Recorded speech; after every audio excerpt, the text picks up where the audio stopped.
This is the Lydian Spin with Lydia Lunch and Tim Dahl, episode number 101. What's up, Tim?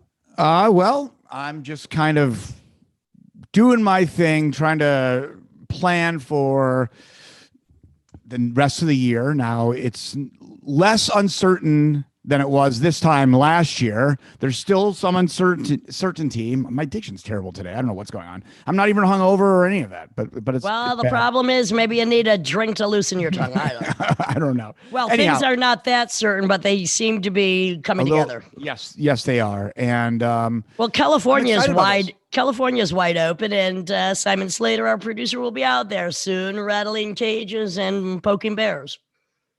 Yes. Speaking of bears, I didn't even write this one down, but I read it because it basically grabbed my attention.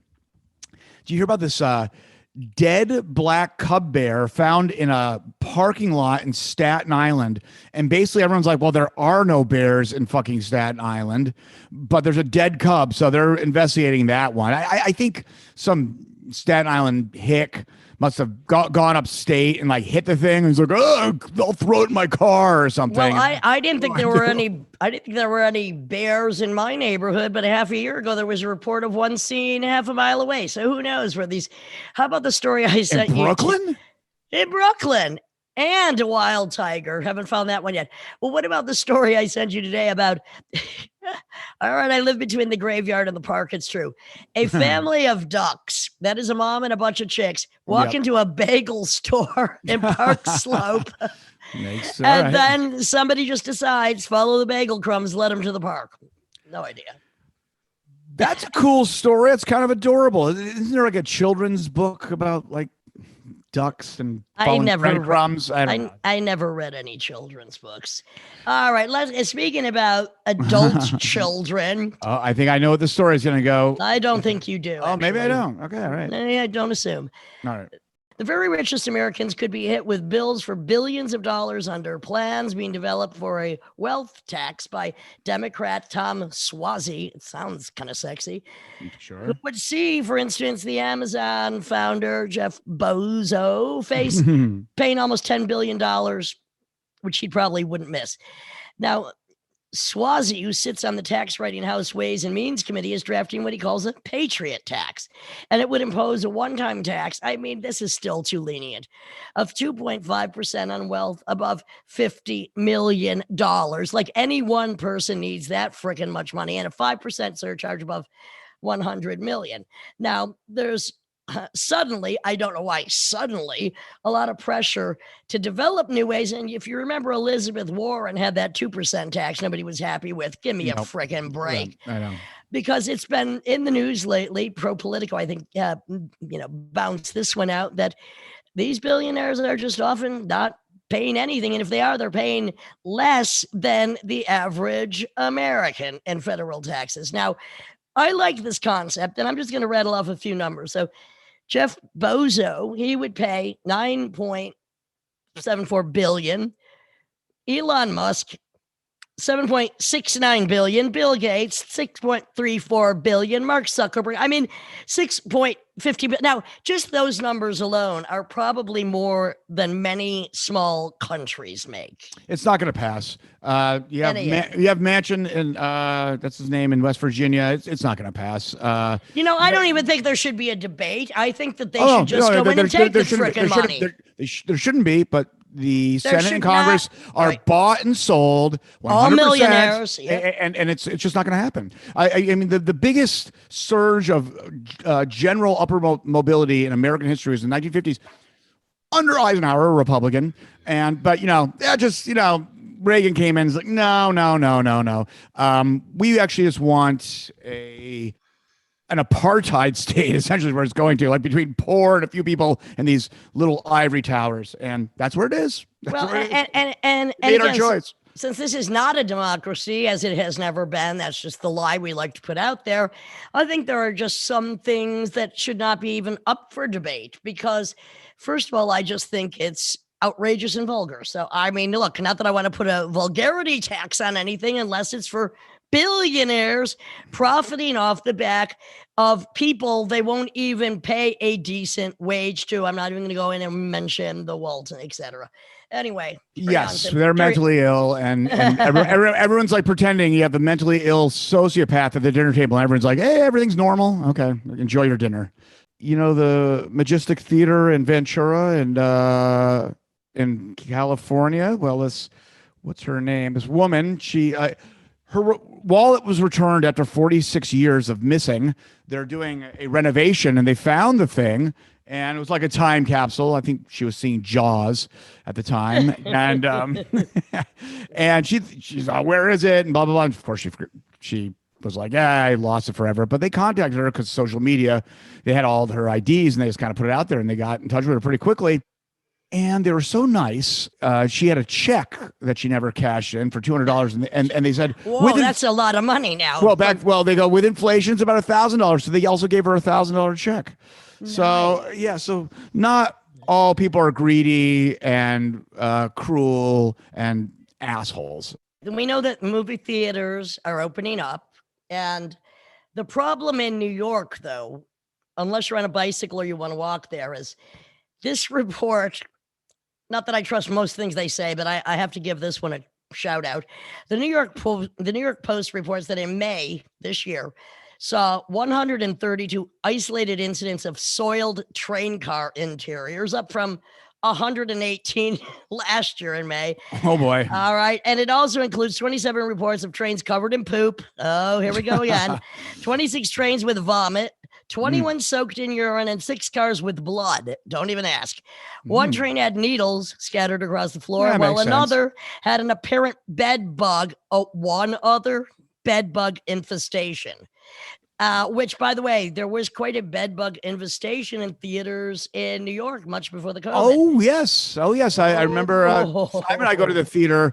Not only were we deterred by the bed bug infestation of movie theaters, you know those kind of cushiony chairs. You don't really want to think about them too much when you're sitting in them. Well, and you know what? But, I hate but there was down at Sheepshead Bay, United Artists Sheepshead Bay, there was a rat infestation. I think Simon and I we just got up because they're just like, there goes my pinky. There goes my pinky. Yeah, it's just like, what the hell? It's not really a pleasurable experience.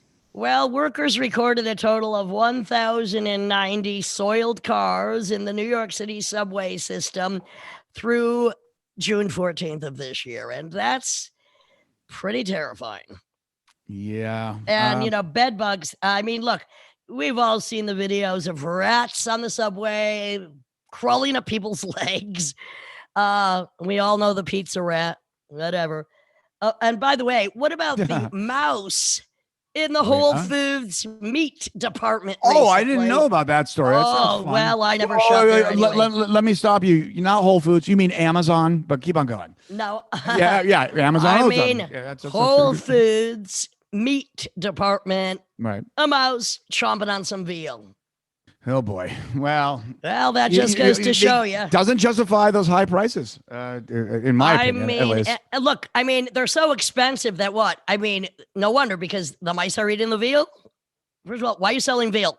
Second of all, clean their frickin' counters. I mean, Whole Foods, there was a class action a couple of years ago when they were, and they actually proved it. They lost. They were basically fixing the scale. So it was like 0.02 off or 0.3 off for the weight, but that adds up. I mean, it's a corrupt organization. It just is. I mean, it's been proven to be.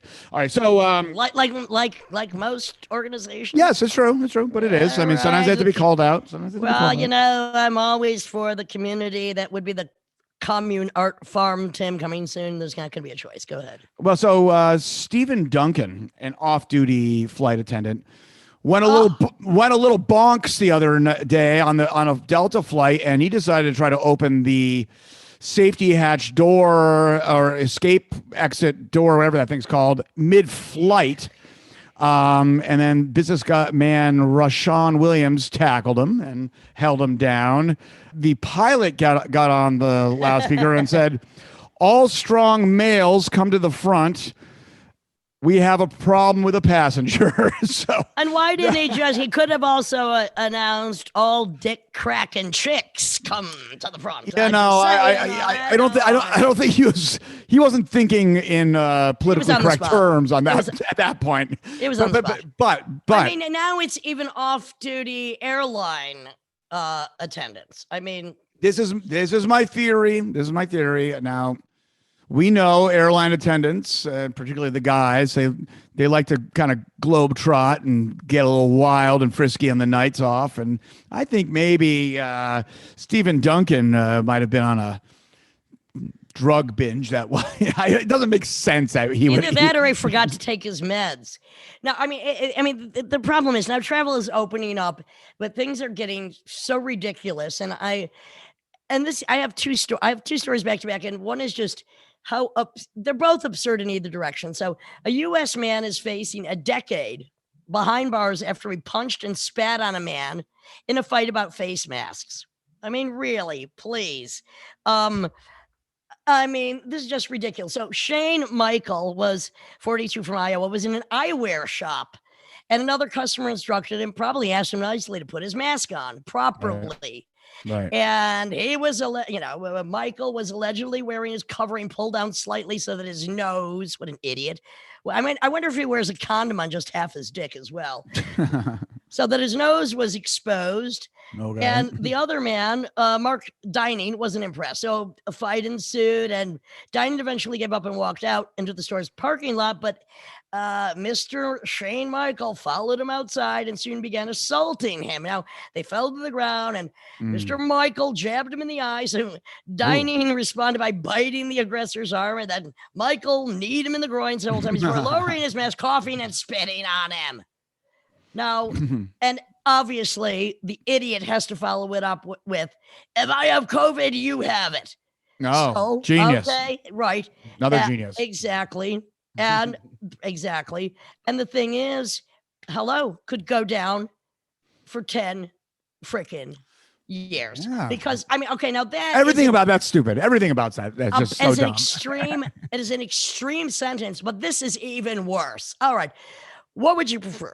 Yes. 10 years in prison for committing this act, or an argument over a mask at a Georgia supermarket Monday ended with the suspect opening fire inside the shop, killing the cashier and wounding a sheriff's deputy. The suspect, Victor Lee Tucker, I mean, he already sounds like a killer, will likely face murder charges. Okay, the shooting occurred at the Big Bear supermarket. I myself prefer Piggly Wiggly if we're going south. Okay. Nice. All right, I do. Not Publix, but okay. Oh, no. Anyway, Tucker was checking out when the argument occurred because the cashier said, would you please wear a mask? So Tucker leaves without making a purchase, returns immediately, and shoots dead the cashier. I mean... So when you ask me which would I rather be, so you mean neither. Well, neither, but you're talking about the person that attacked the person, or compared to the person who shot him, or the dead person. I mean, which person are you talking about here? It's so ridiculous, either how oversensitive, stupid, violent, driven to insanity that this place is. I think I'll just stick to the bed bugs on the subway, which I never ride anyway. I don't know. I'm just saying. Oh yeah, I'd take bed bugs, rats, any of that. Actually, over the COVID, actually. So actually getting COVID. I'm coughing just thinking about it. Yeah. I mean it's out of control. Yeah, justice warrior. I mean, you have social justice warriors, and you have like justice warriors who take out guns and shoot people. I mean, it's getting really stupid. So I just want to say that, this like, oh, you asked me to do something, I didn't want to do it, so I killed it. Oh, you looked at me wrong. Oh, you disrespected me. And the thing is, when people have such low self-esteem and feel like they've been disrespected their whole life, and it's usually men that this happens with, then they explode and take it out on a person that wasn't the original antagonist of their agony, and they're just taking it out on a cashier. Well, by the way, doesn't want to breathe your fucking stink breath. You know what? Whether you got it or not, whether it's a mask mandate, wear a freaking mask, you stench. We're constantly telling our society that violence is a reasonable solution to a conflict. We have to do propaganda every time we go into a war, all that stuff. So if this is constantly being dumped down people's throats and into their heads, well, then it's reasonable. Someone takes out a gun and just shoots a cash register. Well, okay, all right, fine and dandy. But what I don't understand, and I'm going to give you, I'll drop a little history that was recently in the news. Please. What I don't understand is it's not women going around acting like this. However, one of the most well-known figures to come out of the Salem witch trials was Rebecca Nurse, the oldest woman killed in the trials. Right. Rebecca was even named in Arthur Miller's play about that period, The Crucible. So Rebecca was 71 years old when she was one of the 200 people tried for witchcraft and Puritan. Probably because she inherited a big estate. And No, don't interrupt. I'm going to say it again. Yep. Rebecca was 71 years old when she was one of the 200 women tried for witchcraft and Puritan, all the new perverts, really, New England. As a result of the trials, 19 of them, mostly women, actually, were hung. Okay, so Rebecca Nurse, 71-year-old grandmother, wife of a local artisan, and, her sister, Mary Eastie, and Sarah Colsey, and their mother, Johanna Blessing, were all believed to be witches. Her arrest shocked the community, who knew her as a pious woman who had many communal connections. Now, historians believe that the accusations made by the Putnam family were behind Rebecca's arrest. Her trial began on June 30th, 1692, and like many of the other women accused, she had to represent herself. And despite community gossip, many people came out to speak in her defense. However, during the trial, some community members claimed she was afflicting them while in the courtroom. Oh, my God. All right, breaking out into fits that would be used as evidence against her. Now, at the time of her trial, she was bedridden and deaf. And now she's got to defend herself. And by all accounts, she lived an average life up until her trial. It was then that her life took this unexpected turn that would leave an imprint on history. Now, at the end of her trial, she was found not guilty, but that didn't stop the attacks on her. And claims came in that she admitted that she was a witch during her trial. By referring to another accused woman as one of us, meaning one of the fellow prisoners who are being persecuted and scheduled for execution. Now, all right. She was hung a few days later, but this is the interesting part. So her home has been turned into a museum. It's the only known home of an executed person to be open to the public. And the people that most like to visit, according to the curator, are historians or descendants. And some of her descendants are Lucille Ball and Mitt Romney. That is funny. That is funny. And I wonder, it could be in Danvers, which was part of Salem, Old Salem. It's the more rural area. I'm curious where exactly that house is. Wow. All right. I like that story. Well, look, we all have witches, bitches, bastards, war criminals, prostitutes, and pilgrims in our bloodline. And tying it up, Timmy.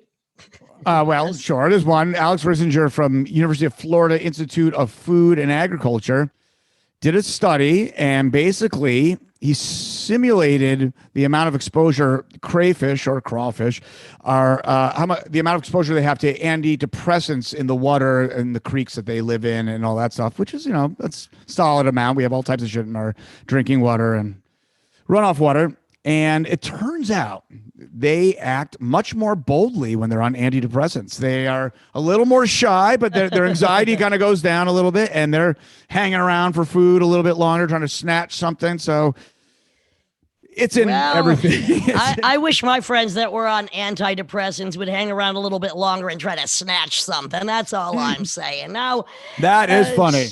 That is funny. Speaking about somebody that'll snatch her own clothes off and actually threatened once to eat her own suit on stage, in episode number 101 is, no relation to Tim, Haley Dahl of Sloppy Jane.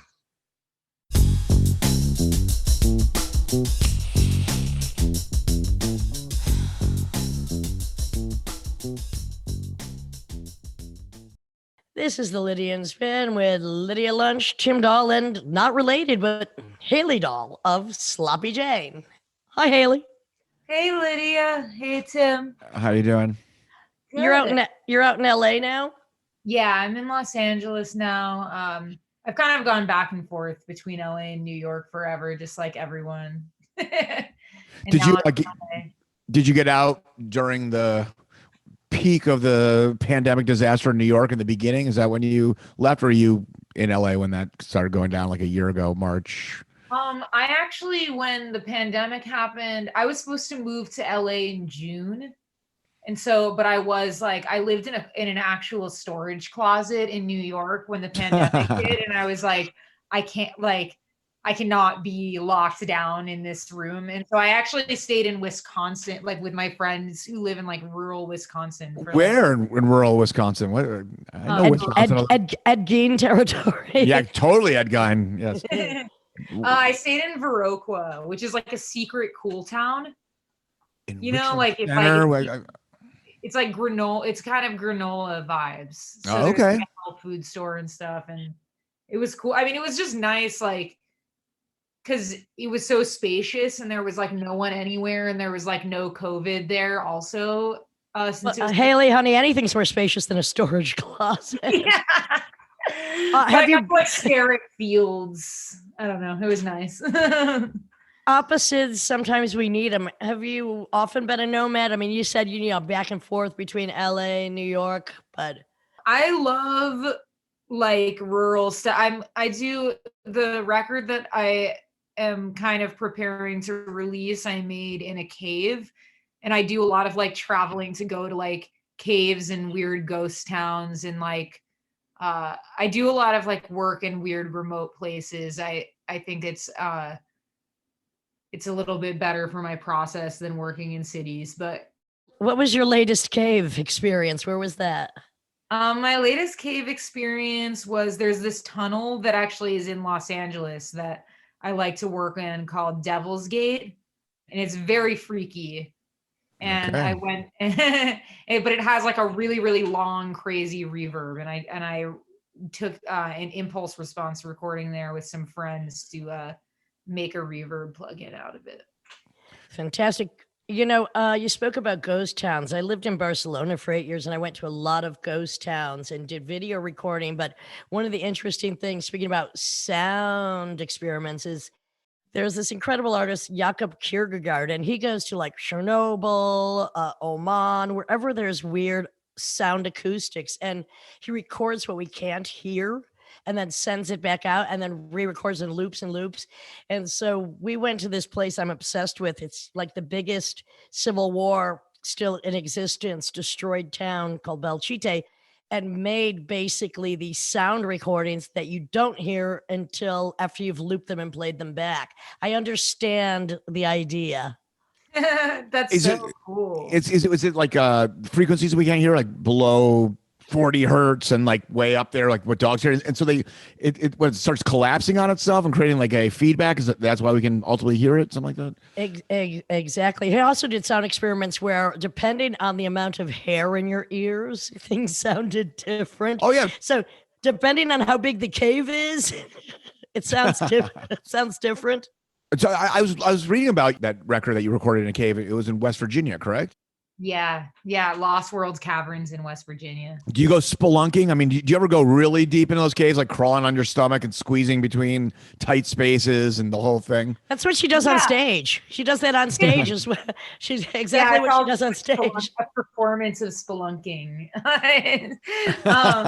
But yeah, no, I've done some of that. I don't want to be out. I don't want to be out there promoting myself as like an extreme spelunker, because I've been limited a lot of the time to I need to be working places where I can actually bring gear in. So right. That's part of it. But I have done some crawly stuff. I'm suddenly imagining maybe the next recording is a underwater cave. Totally new. Oh, totally, that's cool. Well, Tim's a scuba diver and a surfer, so maybe he could assist. You know what? What always freaked me out are those extreme spelunkers where to get into another cavern, they have to put on scuba gear to go through mud. It's pitch black, and they have to feel the top of the ceiling, and it's like just blackout for a while. Yeah, that's next level.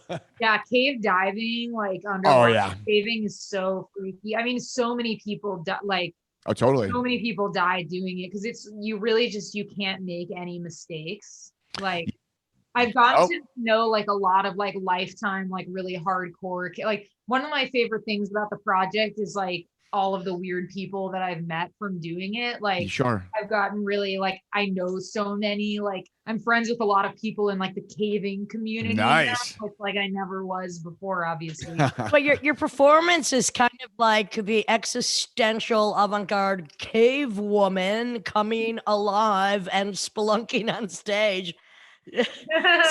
So is this new record that you're doing all in caves, or it started at the beginning of this latest project with the caves? It is recorded all in one cave. And I've gone to a lot of them to like visit and do test recordings and small recordings. The music is much different than our last record or stuff we've done. It's more chamber instrument focus, a little bit like less angsty, but I'm sure that'll come back in other stuff that I do. What instruments specifically? And so when you go into the caves, is it to bring out the sound that's in there and then apply to the rest of the instruments? Give us a little bit about the process, and also what is the instrumentation now? Because you've had from 8 to 11 to who knows how many, mostly gals on stage making a ruckus. Yeah. It's always interesting to hear that it's like mostly girls, because it is true, but I don't even think that I think about it. Like, it's just who ends up involved. Like, it's always just the coolest people I know are in my band. And so if that's Tell us about the then that's instrumentation, women. because what's interesting to me is when women, I'm not that interested in the normal instruments. I always like when women are playing the sax, they're playing the violin, they're playing the tuba, they're playing the cave walls. Tell us about the choral instrumentation.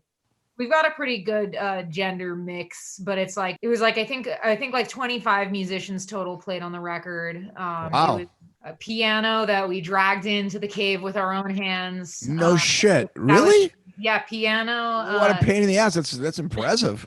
Yeah, moving a piano is hard. Yeah, it's hard. We moved it up and down like 1,000 steps. It was crazy.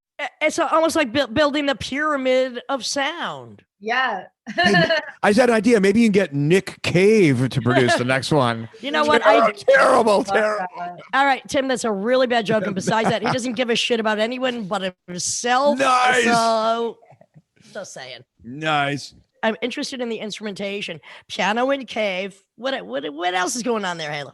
Piano, 2 cellos, 4 violins, 2 violas, harp, tuba, trombone, trumpet. Can you just stop at the word tuba? Because there is nothing more I love than hearing people use a tuba. Yeah. I love the tuba. So sick. Yeah. Our It's friend sick. Victor played the tuba. It's so cool. Hearing it in a cave. Oh. Insane. It probably destroys everything, right? I mean, a tuba can really take over the sound.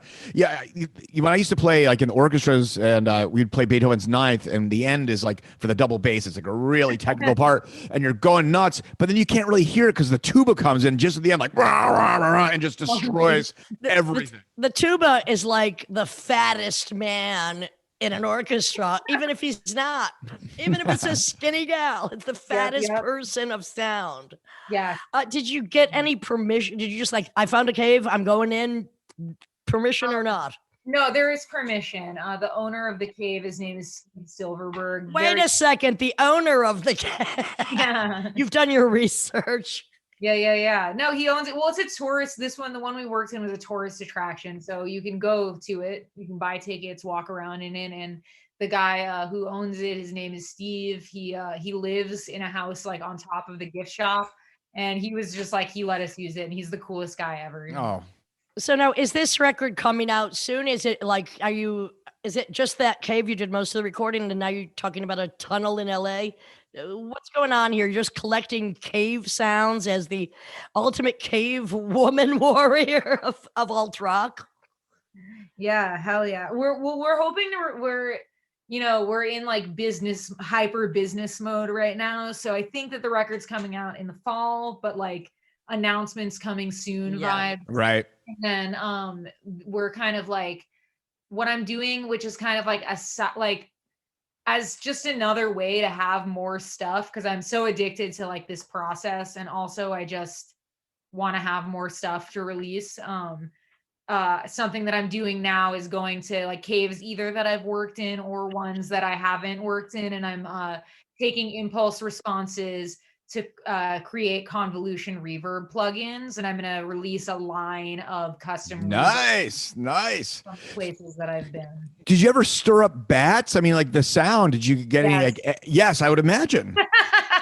I've been chased by bats a few times. I've chased people with a bat a few times. Nice. So what about getting electricity down there? Is it just like this super long extension cord? Do you bring generators? Like how do you do all that? Can't do generators because they make sound that reverberate. Like Right.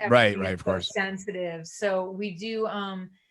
Luckily, in the cave that we worked in for like the main record, there was power in there because it's a tourist thing and they need lights. Right. Okay. But then some of the ones that we work in, like I have like a lot of stuff that just will be battery. Like I just work battery power vibes, bring a lot of extra batteries. I'm sorry, I have to cut in, but like any really good sounding sex toys that are battery operated.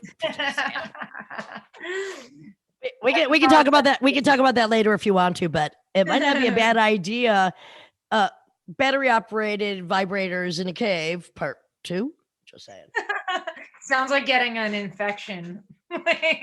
Honey, I wash my toys. I don't know about you. I don't know, but I just wouldn't want to be like exposed in the open air, like in the cave. There's a lot of woman who performs naked on stage where it's totally always clean in those rock and roll clubs. You don't want a spider crawling. No, you don't. I don't want a spider crawling up there. I've been bitten 3 times and almost died. You don't want that. Tit, finger, and ass. It left my puss alone, but maybe because it knew it would die if it bit my puss. I don't know. Cave would be more like stalactites, not tits. You know? Can we cut the dirt rock and get back to the actual choral music? So when you have an idea, because you're a conceptualist, like I'm a conceptualist, and not an immaculate consumption or conception, you have an idea, and how are you composing these sounds? Like I did read that, and I love to rehearse. If the band needs to rehearse, that you do rehearse a lot when you're developing something, but for something like this, what is the process and what do you compose on? Or is it a collaborative composition? You get an idea, how do you transform it from your head to the instrument? I actually, to make this record, did learn how to notate and compose, which like I hadn't done before. And so it's fully arranged by me. I had some help from our cellist Sean, like towards the end with kind of like, you know, he like helped format it and like also just like helped edit the scores basically. But yeah, I use Finale. Yeah. Sloppy Jane's been going for quite a while, and I know it always mutates. So before that, were you musically inclined, or did you, when you had the concept of Sloppy Jane, like were you playing the guitar or the piano since before you came out of the womb? No, not at all. I've taught myself everything, and I started playing guitar like I started Sloppy Jane when I was 15, and it was just a punk band then, and so like I played guitar. But I didn't like need to play, like I wasn't like really like. I hate to see a woman covering her belly with a guitar, even unless she's making a really atrocious sound. Sorry, Tim, I didn't mean to cut you off. Well, no, basically you asked the same question. I mean, I was like, did you know how to read music before you started notating music? So that's impressive. You know, most people are so intimidated by that, but it's actually very logical. And if you put your mind to it, you can do it. Yeah, exactly. You learn it while you're doing it, right? Like I would just keep up, like I would just like look up just for fluidity and for fastness. Like I would just have like a screenshot of like what all of the notes on the staff were and like the ranges of the instruments and stuff. And I just have the screenshots up on my computer while I was, but like, you know, like it's not, I feel like the internet has made all of that kind of stuff like way more accessible. Sure. Like, I think it used to be harder to get into it, but now it's like, the answers are just there. Sure. I mean, but rhythmic notation that starts getting a little more tricky, but hard. Yeah. I mean, is it more blocked? I haven't heard it. So is it more blocked and kind of long tones or is it fairly syncopated, some of these arrangements, or both? So some of them are pretty syncopated. It goes in and out of different things. There's definitely a lot of like time changes and stuff, but there was like, the hardest thing for sure was like, you know, sometimes I would like write like a melody that I liked or something on piano and then like realizing when putting it into finale that like it was kind of like nuanced where it fit in the meter. Okay. And like starting out, I didn't know how to handle that the best. And I would write things in some weird convoluted way so that it would like play back right to me from the finale MIDI. And then I'd give people sheet music and they would be like, I have no idea what this says. Yeah. But I sort of like learned through trial and error how to like, you know, if there's something I'm not sure about, just like write it the most simple possible way and then like discuss it with the musician. Well, and also when you have 8 to 11 musicians and you present something simple, doesn't mean that it's going to end up sounding simple when all that cacophony comes in and individuation. So in doing something cave oriented and more choral, is the vocal style changing, or is even the content of the lyrics changing? Is there some difference in what's being presented lyrically, vocally? Well, I think that like, you know, everything that I do, it feels like it's on the same like narrative path. Like, like there's a piano melody at the end of our last record that is what starts the next one. And like, to me, that signifies that like, it just kind of continues, but it is very like, you know, there's screaming in it, but it's not like my vocals are not like predominantly me screaming. It's like mostly more singing. There's stuff about the lyrics that are, you know, it's me and my style and my voice. And so it always changes a bit and progresses, but still, like most writers, there's some linear connective tissue. Yeah, totally. So it's different, but the same.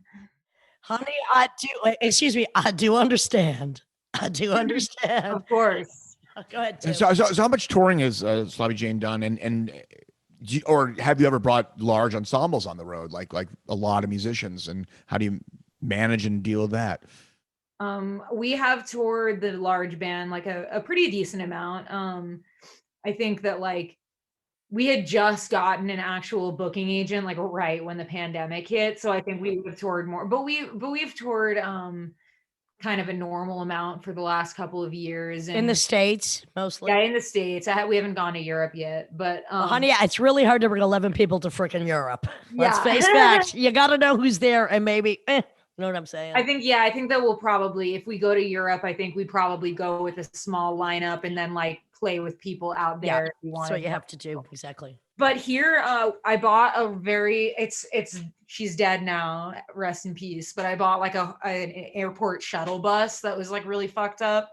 And yeah, me and my bandmate Al and Bailey, we went and we got it, and it was like $2,000.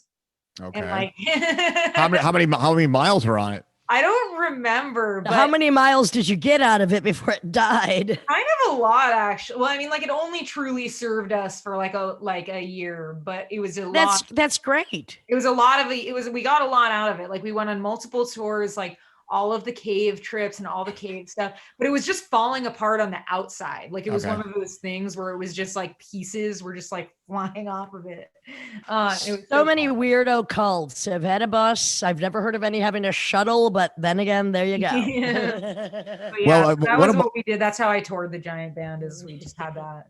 I had the short bus, the school short bus for a couple of my tours. Oh yes. Oh, you know, it's so weird. People had such traumatic experience in school. I got the most road rage aimed at us driving that. People were like, "I want to kill you." I'm like, "What do you mean?" I've had a few wheelchair tours where I was just in so much pain. I had to be pushed around the airport in a wheelchair. And by the way, if you're ever traveling mainly alone or not, with 11, it might be hard to pull off. But if you say you need a wheelchair, which sometimes I would because I have really bad back pain, you go right to the head of the line and your partners with you usually get to board first so you can squeeze your instruments on there. It's been done in the past. Sometimes it's just mandatory, but it's a really good thing to know if you're going through customs because you go through first. And they never ask you why you need it. Just saying. Little sneaky tour trick. I always try to show up really early to the airport so that I can get my shit on. They always try to tell you can't. You can't do it. I know, and they have to, like legally, they have to let you put the guitar in the overhead, but they love every time to be like, no, sorry. Yeah, exactly. Tim is an expert, and also when I have a wheelchair, they never question anything. Just saying. I sometimes get it when I don't need it. I'm just saying it's a great trick. So Haley, I have like a whole list of ways to get permission or to somehow get my instruments in there. And my final nuke option, and one time they're like, nope, they weren't budging. I was like, British Airways, blah, blah, blah. And I looked the stewardess in the eyes, I go, this instrument is the only way I can feed my children. And I don't have children. and she kind of just melted in front of me. And just I got it on. So yeah. I try. I feel like I don't pull it off very well because I have like a deep voice and like a strong jaw. But I just try to get very like sad girl about it. You know, like I try to get really like, but what am I gonna do? You know. And sometimes it works, crying. The first time I went to the UK with Teenage Jesus, and of course you're supposed to have work papers, we didn't. And we have our instruments and they didn't want to let us in. And I had to get sad girl. And I said, we couldn't leave our instruments in New York. Somebody would steal them. Yeah. And let us in 1977. It was true though. Yeah, that is true. Every trick you got to pull it. You got to look for the kind eyes too. You got to look for who's got the kindest eyes. Definitely. It's a trick. No, I was just gonna say people who work at the airport are so tired though. Like they do every fucking thing. Like they do not, like they have like no mercy left in them. You know, like it's like I feel like if I worked at the airport, I would be very hateful as well. I'm very good at flirting with any sex, so I usually just butter them up immediately. And then usually I get my way, and then I kill them and put them in the luggage and sell their organs in South America. Not really. But you know, profiling is kind of important. So when you're in line to check your luggage, you're like, okay, there's 4 people here I'm gonna have to deal with, and I have a different strategy for each one. I'm sizing them up. I'm like, okay, how am I gonna approach this? So all right, so you're talking about you have this booking agent. Pre-COVID, and then COVID happened. So now it's going to, maybe more 2022. I mean, people will get some sparse things till the end of this year, but really 2022 is when stuff's really going to open up. Is it the tour that you had booked or were planning on booking? Is that going to just pick up in 2022? What's the plan? No, well, we had just gotten a booking agent, but we were actually taking a small break from shows to like rework the set for the new record. And so that's kind of where we're at now is we're like, finally being like, okay, shows are coming back. So we're like rehearsing a lot. Some of our like New York musicians are flying out and working with us for a couple months. We're going to like record some stuff. And I think that like my vibe is that I don't really want to start playing shows until like the new record is out, like, because it just doesn't really make sense. Like, yeah. Otherwise it's like, it's been a million years since we put something out. So I'm kind of like, I think that we're starting to try to book stuff like fall onwards, and we're not going to try to do any of the like weird sparse shit in the summer. Like that's like not where I'm at. You got this thing going. I mean, are you getting by with this band? Do you have to have other jobs, or how's it been? You have Patreon, don't you? Yeah. Does that work for you? That's been a game changer, honestly. I mean, like obviously, like this year we've all been like living off of the thought of unemployment. Right. For once, a freaking man. Yeah. And so I've had that, but that's actually been really good because before COVID, I had not worked things out well for myself financially. Like I was just like, the way that I made it work that the band could support me was that I just like tried to have like no expenses. Like I lived in a storage closet. It was $300 a month. And that was, and then I like DJ'd. I can't even believe that I was a nomad for 4 years not that long ago, because sometimes that's what you freaking have to do to get your shit done. I didn't like it. I was very lucky, but it's just the way it is sometimes. Well, you pour all of your money into your projects, and you give up comfort so that you can make what you want to make. And and you're just kind of like it's like it's like gambling where you're like, I'm betting on that it's going to work out. And, it's been cool for me I feel like I finally because of being on unemployment and having less to do, like it gave me time to work out all the stuff that I hadn't really worked out before, like getting a good team, figuring out how to through Patreon, and then also just through deals and stuff. Like, we like signed with BMI and I got a chunk of money from that. And like, we signed a record deal and like, it just, it's starting to just be more like, there's just starting to be more money in my, you got to learn in my orbit, which there was no money in orbit before. I always say you got to learn how to crab walk sideways through your own career, because I was, as a professional juggler, I mean, for many years, spoken word would support the bands, or I was lucky enough that I went to Europe very early on and just kept going back. And Europe basically has really supported the variety of stuff I do. And half of it I couldn't even do in this country. And it was just out of my own stubbornness and dedication to going there. I'm going whether you like it or not. Here I come. And finding places, because it's very difficult if you focus just on this country to support you artistically when it's pretty much frickin' square. Yeah. Oh my God. It's so square. It's like, and big. It's so big. That's why you had the airline shuttle. Yeah. And it's hard for everyone. Like, it's like, oh, like people are like, oh, it's a hard time to like be a musician. I'm like, people who like are graduating from like medical school with like 10-year fucking college degrees, like can't get jobs. Like, or if they can, like they're not getting paid well. Like there's no money. Like America is just like not paying people at all. People don't realize how freaking poor this country is. Look, musicians have always been poor, writers, poets, artists, unless they ridiculously sell a painting that's not worth the price, but somehow fluke into it. It's just, when people ask me your advice to young musicians, I'm like, do it in your garage, become a chemist. We need better drugs. We do. It's just like you just have to be comfortable, like with the poverty.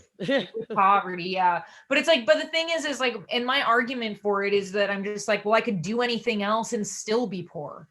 Like it's like right. like at least I'm not in college debt. I'm not in student loan debt. Right.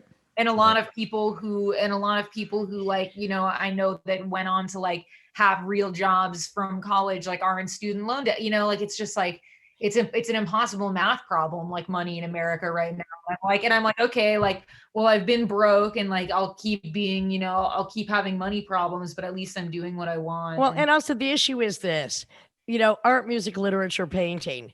If it really doesn't burn in your blood, it's not that you shouldn't do it, but you should also have another job, hopefully not one that you're paying for student loans for 20 years for.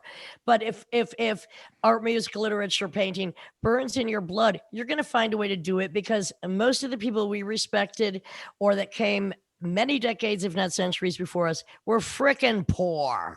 Yeah, it's true. It's true. I don't care how many freaking hits. I don't care how many hits you might have on YouTube or how long you've been in the business. It doesn't mean you got any money or enough. It doesn't mean you have any money. Like, and I think that people get so confused about what success means and stuff, where they like see that like somebody's getting a lot of press or something, and they're like, oh, they're rich, and I'm like, no, right. That doesn't translate to money at all. No. Like it means they probably spent money on PR, so now they probably don't have any more money. Look, there's been a forest of trees burned for the benefit and the insult of my 43-year career. I don't say it amounts to a friggin' hill of beans, because it's all a fluke anyway. Who knows? Look, you got to do it if it burns you. And obviously something's burning, and no wonder you go to the caves. Yeah. Your bush is on fire. That's why you take your clothes off on stage. You are the burning bush. True. What have you guys been up to this apocalypse? I'm doing this. Yeah. This is over 100 podcasts by the time this goes up. I'm doing a documentary on artist depression, anxiety, and rage. I did an album not yet out with Tim's band Grid, which is more like psycho-ambient, sax, bass, drums, based on a kind of narrative about New York from the present backward to like 1927, different writers, and teaching workshops, just doing what we do. We were lucky because we were, right before COVID hit, we were on the West Coast, Australia, and then I was planning to take a break on touring because the documentary Beth B did on me, The War Is Never Over, was going to festivals that got postponed. Now it's coming back out again, going to festivals. So I enjoyed the past year and 2 months because we're still creating shit. Like, does Totally. it matter to you? You're still creating shit.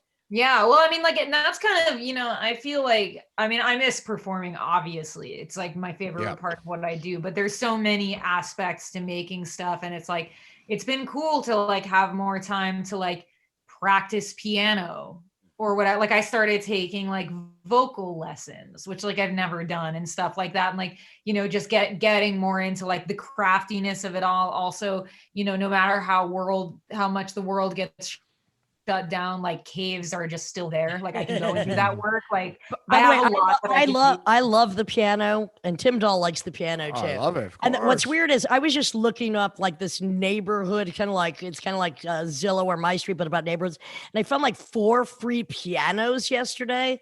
I'm like, who needs a piano? Who needs a piano? In New York, you can get pianos, not Steinways, but you can get pianos pretty easily. And the whole catch is come and get it. Hey. That's the problem. Sure, why don't you move this piano to a cave? It's only about 250, maybe 2,000 miles away. No biggie. I'll be there. I had to drive to Ohio to get the piano that I was bringing. Whoa! Because I was looking for a really specific piano, and so what piano? The name it's like a weird. It's like just one of the only models of this piano that was made. It's like an upright piano for children. Weird. That was made in made like only in Japan. Yeah. Like okay. And so it was like they're really hard to find, but it makes it that there's kind of 2 things about it that's good. Like one, obviously it's more lightweight and smaller, so we could get it around the bends. Mm-hmm. Like instead of being 800 pounds, it was like 300 pounds. Oh, interesting. And so it was smaller, but then also, and this is weird because usually you would think that this is bad, but like the wood is particle board on it, which is not good.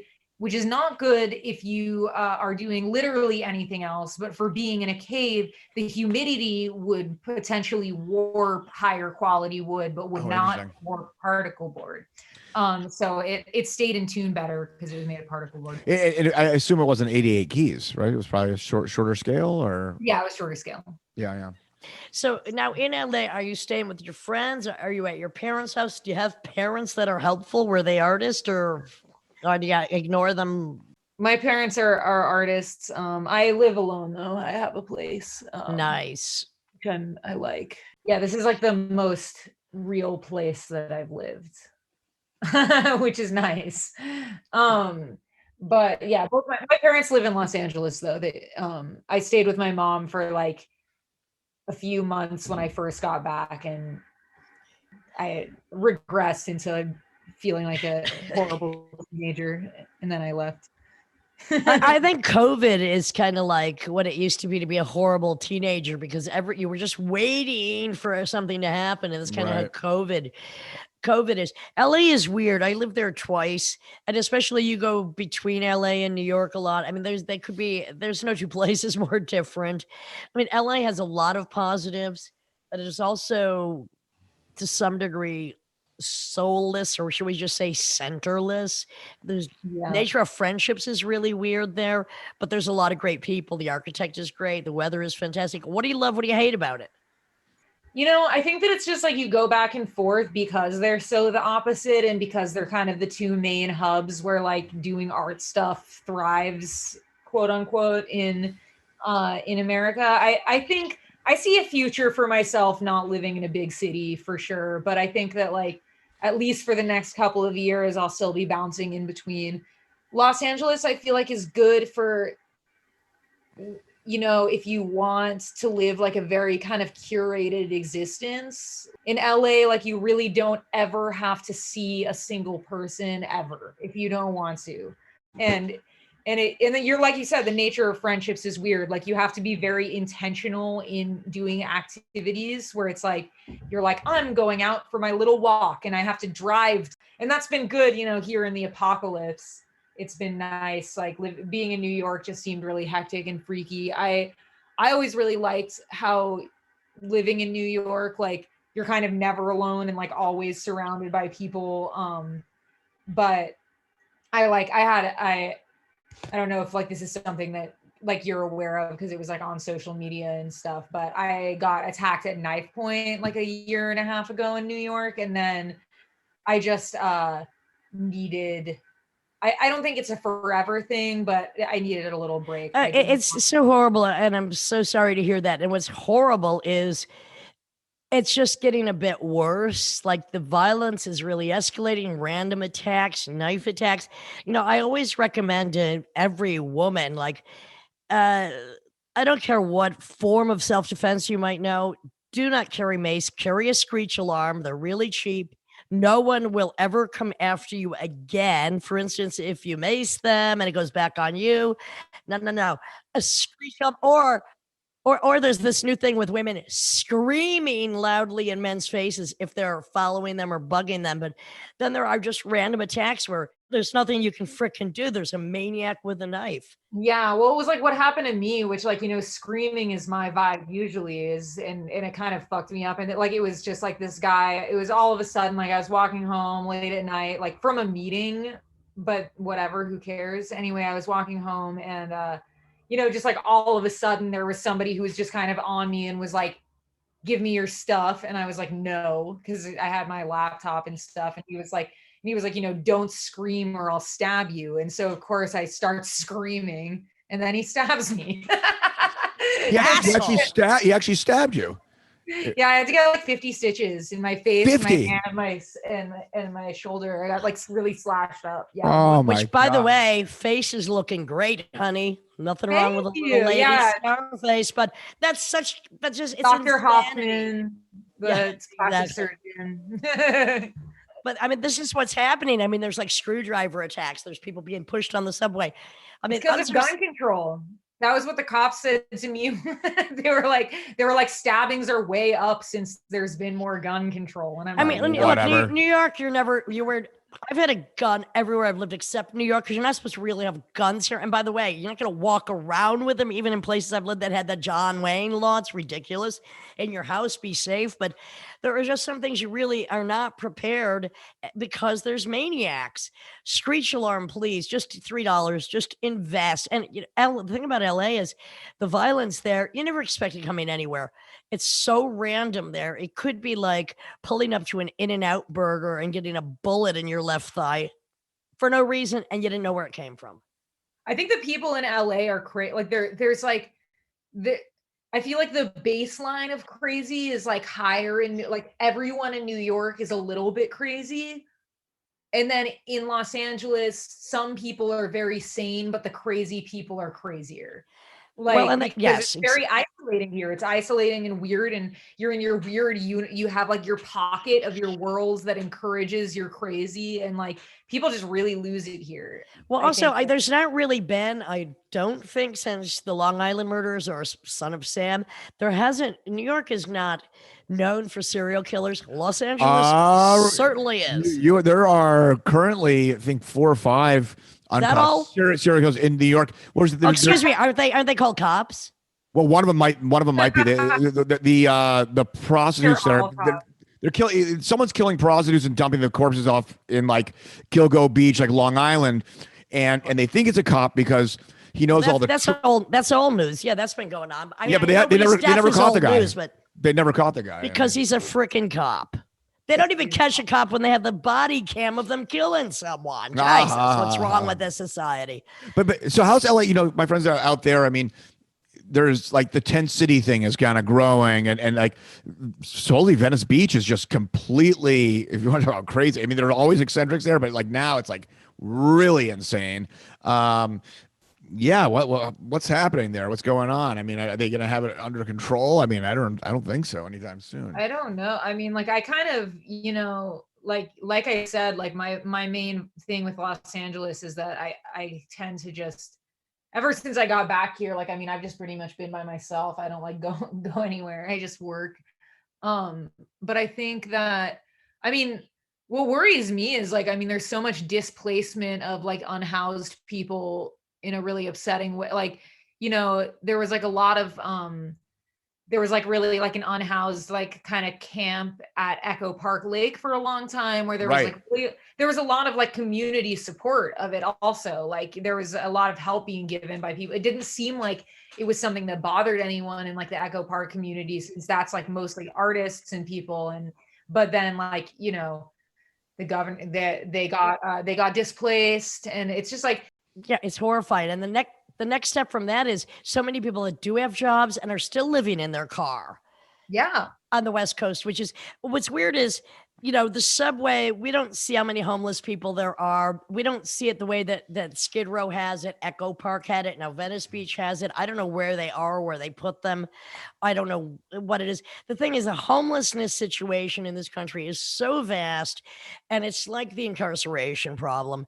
It's like so much is not being talked about. For instance, also, you know, the largest homeless population in Texas is like Vietnam vets. I mean, we have Vietnam vets. We have people that have mental health issues. We have people one check away from being homeless, living in their cars, working full-time jobs. Definitely. I mean, there's so much poverty and distress in this country, which is so immense that the solution is what? I mean, fortunately, keep sending those checks. But you know what? If you don't have an address, you can't get a fucking stimulus check. Yeah, well, and they just like, there needs to just be better ways out of it. Cause it's kind of like, you know, the stuff we were talking about earlier, where it's like, even for myself, like I was not unhoused, but like I've been, you know, broke and struggling for years. And like part of being broke is that like you can't stop being, because you're just like, we'll do anything for $50 so you can eat. Rent is in 3 days. Like, like, you know, and it's stressful, and it makes it that you can't, it makes it that you can't break out. You can't get out of it. You can't. No, you can't be like, oh, you know, like that's actually not a good rate for what you're paying. Like, you know, like you can't like, right. You don't get to be picky. Like you don't get to make choices that help you in the long run. Exactly. And I think that like, you know, and I'm not an extreme version of that by any means, but I'm just saying that like, you know, if it's something that like I can experience or relate to, like there are so many people where just it's just so bad. It's like, how could they get out of it? Like there's no way. It's been proven that if you actually give, because you can't sum up homeless people. There are people are homeless for so many different reasons. The cost of living is too expensive in this country. The minimum wage is still pathetic. But I just read something that Oakland, California, actually the community built. Yes, it's under an underpass, but they kind of built an encampment with shower, outside pizza oven, and to try to house some of the homeless people there. But it is proven if you give homeless people an apartment and a small stipend, most of them are going to get back on their feet. It's just who's concerned with this issue. And, you know, having grown up in a ghetto, grown up poor, and seeing it all over this country as we lie about how rich and white we are as an export of some Hollywood fiction, it just gets very, very tiresome. Is Biden going to help? He seems to be helping. Who the hell knows? The issue is so immense, and there's so many wars going on in this country, and there is a war against the fanatics against everybody else, the poverty, the horrible hate crimes against immigrants, which, by the way, this country was founded on. There is so much hatred and insecurity and bullshit here, and lack of empathy or sympathy. You know, that look, I'm not a solutionist. I'm just the town crier. Yeah. Well, I just think that it's like, so, I think that I have like a lot of hope just in terms of like the way, I mean, there's been really horrible ways that the internet has impacted things, but I think that like in this last year, just even during the pandemic, like the amount that like accessibility has done for movements, where I feel like last year when like the Black Lives Matter protests were like really, really happening, like the amount that information was truly spreading and getting to people like immediately, just like even seeing just like people sharing resources and like misinformation like being debunked, because like the press will say something and then like the people who are actually there can post something and be like, the press is lying. Tim and I are kind of the debunkers, because almost every intro we do is about debunking the bullshit. So we're our own private network. That would be the Lydian Spin, supported by no one yet. I don't know why, but however, somebody's got to be the fucking debunkers. as opposed to the bunker, Archie Bunker. We're the T-bunkers. Oh, yeah. Not to dwell on your attack, but did they catch the guy? No. Oh my God. Did you have to like go see a lineup and you're like, none of them are that guy, or? I had to like go through like a bunch of mug shots, but I really was like, I mean, it happened so fast. Like I wasn't comfortable. Like I wasn't really comfortable because I was like, well, what? Like I couldn't really remember the guy's face. Like I tried to remember it, but it like got lost in just like, trauma and freaking out. And so then by the time they were showing me mug shots, like I was just like, I'm not gonna like pick any of these people. Like I'm not gonna stick the cops on like people and like have like I wouldn't even necessarily have like, you call 911, the police comes. Like I needed an ambulance. I was bleeding. Like I'm not really a cop caller. Right. And so you're going to call one enemy on another enemy so that there can also be murder besides an attack. Is the solution really prison? Like, would that help anything? Not really. I'm going to suggest what my solution is. My solution is never carry your laptop because you shouldn't ever. Carry a USB.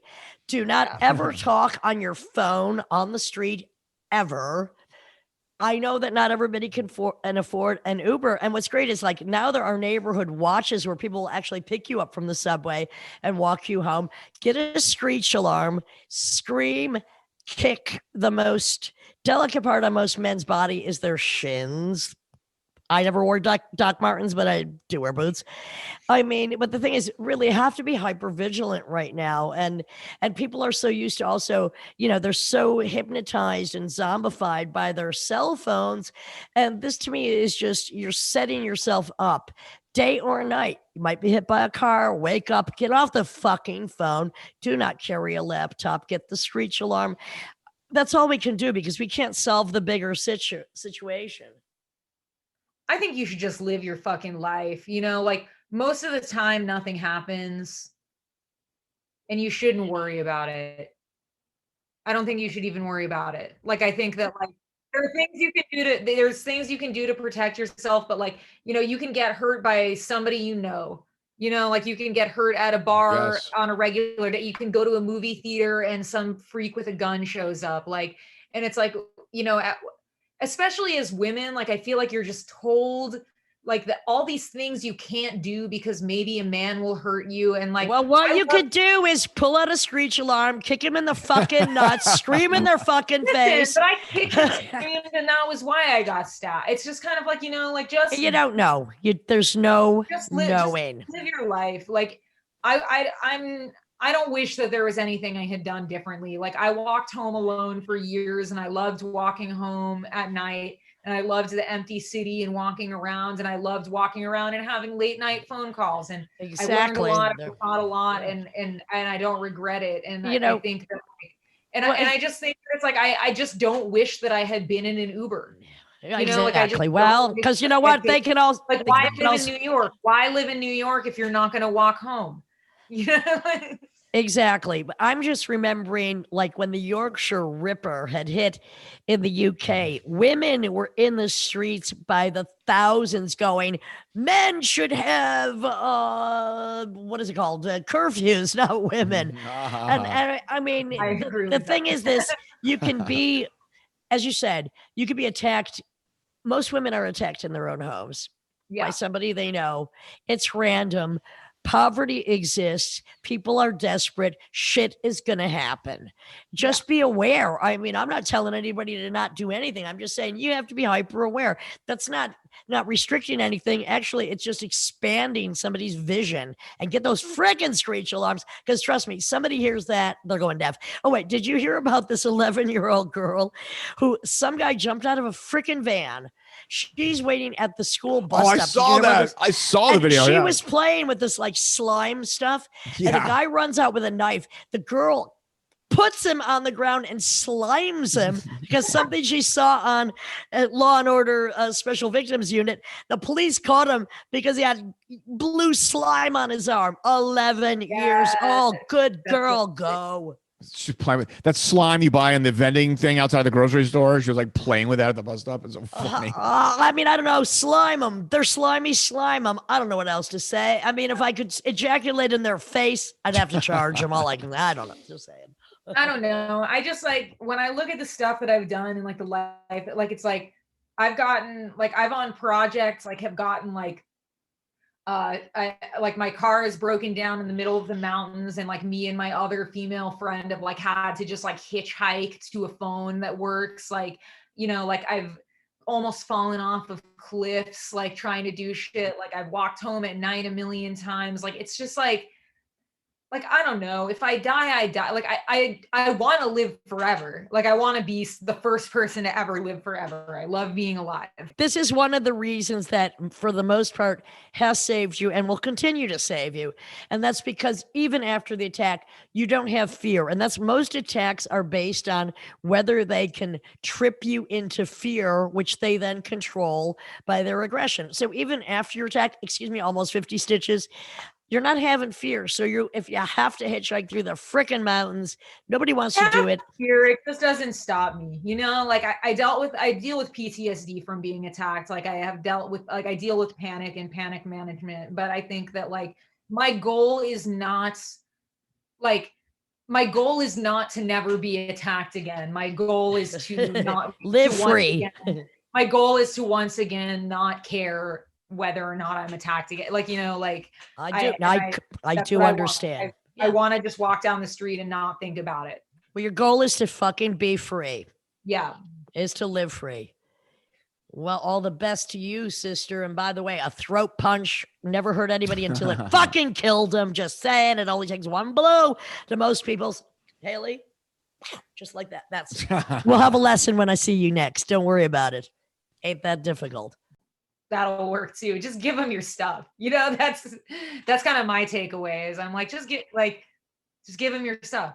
Okay, so look, I'm reading a book that I read a book that's coming out about the lunatics, and I love this little story that they're putting up posters. It's back in the 80s, 90s, and two chicks, late night, two jocks drunk. They're ripping down all the posters that they're putting up. So finally, they just turn around and go, "What the fuck?" And this jock rips up one of their flyers, and one of the gals just takes the bucket of wheat paste and clocks him in the frickin' nose. Wheat paste all over the fucking head. End of fucking story. Put up the rest of the posters. That's been Haley Dahl, not related to Tim Dahl. Although, Tim, did you mention to her your idea of the... Well, I said it backstage, but I was you kind of looked at me and you're like, I think that's a bad idea. I think that's my interpretation. I was like, well, we had to have a spoof duo called the New York Dolls. And maybe just one gig just to make sure it just happened once. Let's do it. Yeah, exactly. By the way, Haley would look really good. She always looked better than Johnny Thunders anyway. He was always a corpse. But this is the Lydian Spin with Tim Dahl and Haley Dahl. Not related yet. Perhaps the New York Dolls are coming. She's a cave-dwelling avant-garde. You can't even, you know what? You could lock her in a cave and you still can't contain her because she's basically beyond control. Oh, thanks, guys. No problem, dude. Thank you, Haley. It was a pleasure. Yeah, thanks for doing this. Good luck with your project. Sounds great. Thanks, guys.